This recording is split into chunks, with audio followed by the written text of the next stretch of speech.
पथरीली चट्टानों पर इंतहाई खतरनाक अंदाज में लटकते ये ताबूत अपने अंदर एक गुमनाम कबीले के कई राज छुपाए बैठे हैं। चाइना की दूर दराज पहाड़ियों में ऐसा हैरान करने वाला मंजर देखकर मालूम होता है कि शायद ये कोई ग्रेव यार्ड है, एक ऐसा ग्रेव यार्ड जिसको वर्टिकली बनाया गया था। पर सबसे बड़ा सवाल है कि आखिर क्यों? ज़ेम टीवी की वीडियोस में एक बार फिर से खुशामदीद। नाजरीन, चाइना की सिचुआन और यूनान प्रोविंस में ऐसा मंजर किसी एक चट्टान पर नहीं बल्कि यहाँ कई छोटी बड़ी चट्टानें हैं जिन पर यह हैरत अंगेज मंजर देखा जाता है। कई ताबूत 100 फीट तो कई 400 फीट तक की ऊंचाई पर भी देखे जा चुके हैं। अभी तक चाइना में टोटल ऐसे 131 लटके हुए ताबूत पाए गए हैं, जिनमें से कुछ तो ऐसे हैं जो 3000 साल से भी ज्यादा पुराने हैं। लाइम स्टोन की चट्टानों पर इतनी ऊंचाई तक चढ़ना, वहां ताबूत के लिए लकड़ी के फट्टे गाड़ना और फिर कई 100 केजी वजनी ताबूत को ऊपर लेकर जाना एक ऐसा काम है जो शायद आज के मॉडर्न इक्विपमेंट की मदद से करना भी काफी चैलेंजिंग हो। तो आखिर ये काम हजारों साल पहले कैसे किया गया था? इससे भी ज्यादा इम्पोर्टेंट ये जानना है कि ऐसा क्यों किया गया था। क्या उनके पास जमीन खत्म हो गई थी या ये लोग रहते ही पहाड़ों के अंदर थे? कौन थे वो लोग और ऐसा क्या हुआ था कि आज इस ट्राइब का कोई अता पता नहीं है? लोकल्स का मानना है कि ये लोग लेजेंड्स थे जिनके पास उड़ने की ताकत मौजूद थी। पर क्या ये हकीकत है या फिर सिर्फ एक अफसाना?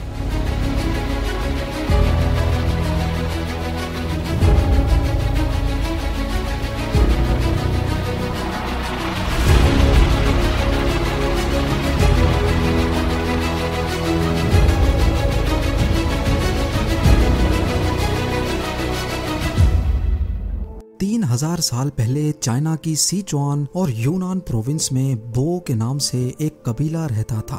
हिस्ट्री में हमें इस कबीले के बारे में ज्यादा कुछ तो नहीं मिलता, सिर्फ इतना मालूम है कि 1573 में आज से करीब 450 साल पहले मिंग डायनेस्टी ने चाइना पर कब्जा किया और साथ ही मिंग इंपीरियल आर्मी ने तमाम बो ट्राइब के लोगों को चुन चुन कर मार डाला। बो ट्राइब की नस्ल तो खत्म हो गई, पर साथ ही इनसे जुड़े कई राज भी इस दुनिया से चले गए, जिनमें सबसे बड़ा राज लटकने वाले इन ताबूतों का था। सेंट्रल चाइना का ये हिस्सा हजारों मील तक छोटे बड़े पहाड़ और चट्टानों से भरा हुआ है। इनमें से ज्यादातर चट्टानें काफी रिमोट हैं, जहां आज तक कोई नहीं जा पाया। कुछ चट्टानें जो आबादी से करीब हैं वहां ताबूत देखे जा सकते हैं, लेकिन उन तक पहुंचना फिर भी बहुत मुश्किल है, क्योंकि ये चट्टानें आम चट्टानें नहीं बल्कि पथरीली, नोकीली और बिल्कुल सीधी चट्टानें हैं।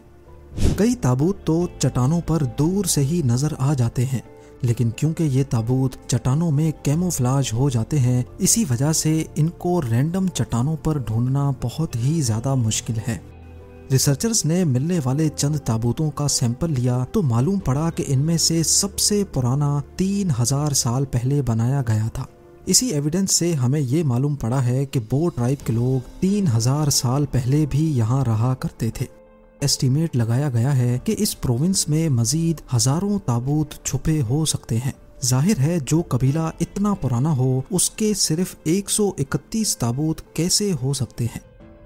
इन ताबूत की खास बात यह है कि इनको लकड़ी के सिंगल पीस से बनाया गया था। एक्सपर्ट्स का मानना है कि उस दौर में अगर कोई टूल था तो वो था सिर्फ कुल्हाड़ी। इसका मतलब है कि बो कबीले के लोग सिर्फ कुल्हाड़ी की मदद से बड़े दरख्त के तने का अंदरूनी हिस्सा काटकर उसको ताबूत की शक्ल देते थे।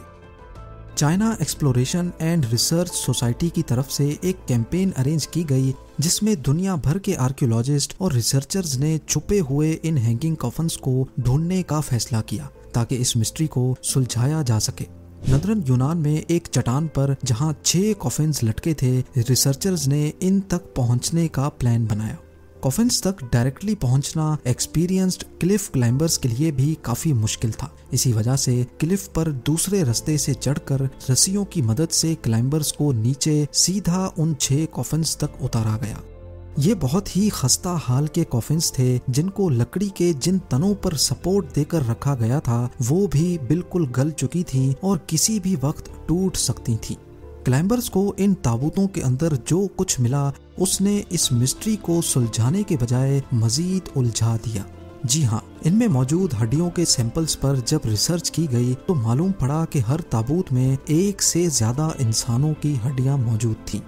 इसके अलावा इन हड्डियों पर मिट्टी भी चिपकी हुई थी। पहले तो ये समझा गया कि शायद बारिश का पानी और चट्टानों से गिरने वाली मिट्टी ताबूत के अंदर अपना रास्ता बना गई है, लेकिन बाद में मालूम पड़ा कि बो ट्राइब के लोग असल में पहले मुर्दों को मिट्टी में दफन करते थे और बाद में जब बॉडी डीकम्पोज हो जाती थी फिर उसको निकालकर ताबूत में रखा करते थे।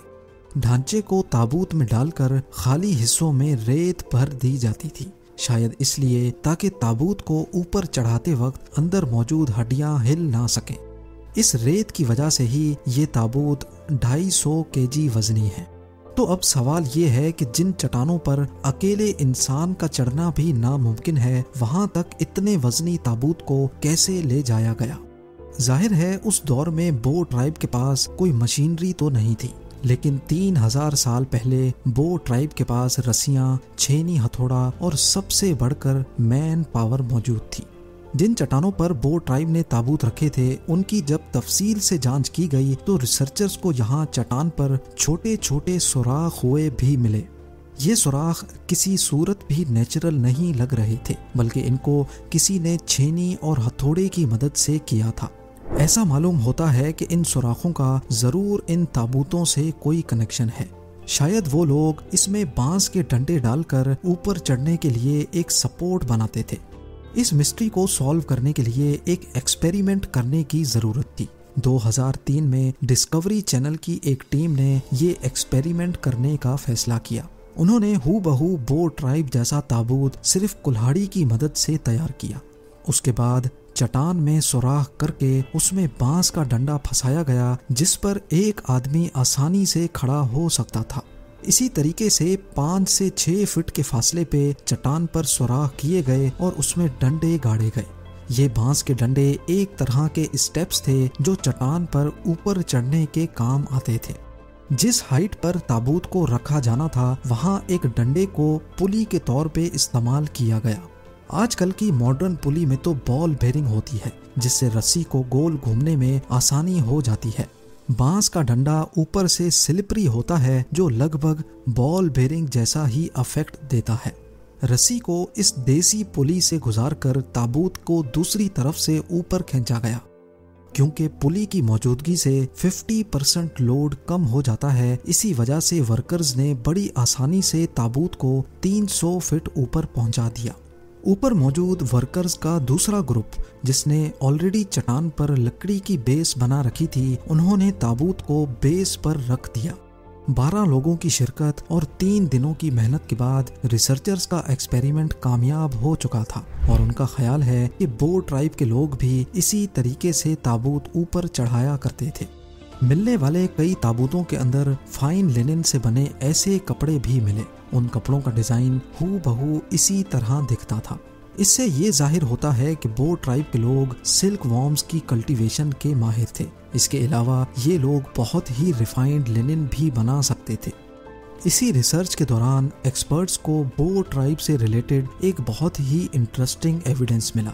जो कपड़े हजारों साल पहले बो ट्राइब बनाकर ताबूत में रखा करते थे, बिल्कुल इसी तरह के कपड़े आज भी चाइना के रूरल एरियाज में बनाए जाते हैं।